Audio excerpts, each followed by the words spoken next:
Hey folks, this is Vince with Dad's Gaming Addiction, and today we're going to quickly check out Incremental Factory. This is a game that you can find on Steam's Early Access program for about $9 or so. I stress early access, that means everything that you're about to see is subject to change.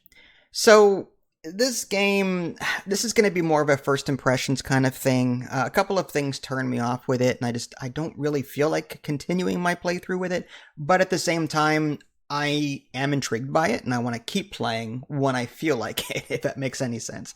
So this game's kind of like Factory Town Idle, which is another spreadsheet-esque kind of idle game that has you collecting resources, unlocking new ones, and eventually you'll be able to go to different, I want to say areas, because this game treats like separate instances a bit differently.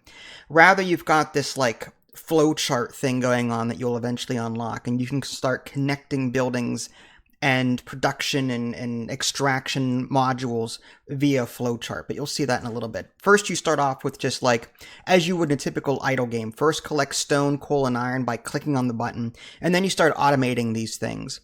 Eventually, you unlock research beakers. Like in, say, Factorio, there's like red beakers and green beakers and blue beakers and different beaker colors that you're going to be unlocking in order to further your research. And this research is cool because it unlocks new abilities and new structures that you didn't have before. So there is something to work towards. So that's kind of cool. And I at first I was like, yeah, I can get into this. This is fairly easy. Despite the fact there was very little in the way of a tutorial, I was like slowly understanding what I was supposed to do because I've played idle games before. But but all of that changed. Like, I was like, okay, I'm just generating things, right? Now I've got this map, this flowchart, and I'm like, okay, so I can now put down extraction modules and production modules, and I can connect them, but do they all contribute to a global pool that I can just pull from? Do I have to connect the extraction to the headquarters so that I actually get those resources? I had so many questions going through my mind, like, and I was frustrated trying to get the answers to these questions, and I still don't know all of the things that I had asked. You know, I'm like, I was frustrated, and I still don't know fully what's going on yet.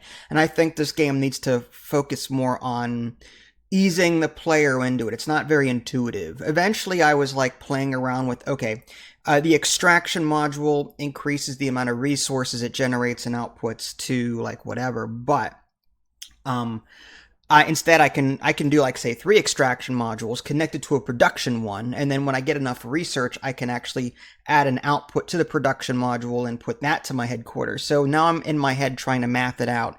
Is it more efficient to do the extraction modules into production than production to headquarters? Do I even need to do that? I don't know. Like, I don't know if the resources are separate from module to headquarters or what. Like, I don't know if I'm supposed to connect everything to headquarters in order to make use of it. There's still a lot of things that I still fully don't understand, which is why this is more of a first impressions and not a review. Because the game really doesn't give me the tools I need to answer these questions. And that's probably why I prefer Factory Town Idle over this game. I had a lot more satisfaction playing that one than I did this one. That being said, I can see the potential behind this. I can see, like, you can copy and paste modules, and you can create large flowchart chains. That part is calling to me for sure. But implementation and, like, you know, the ease of getting into it, the intuitive way that this is all laid out, frustrates me. So I will come back to this later, probably when it releases, and hopefully by then the game will be a bit more intuitive to play. As of right now, if I want a spreadsheet game, I go to Factory Town Idle. So yeah, it's not bad, but it's a good start, but I would like to see more of Incremental Factory before I get back into it. This is Vince. Thanks for watching. Catch y'all next time. Take care.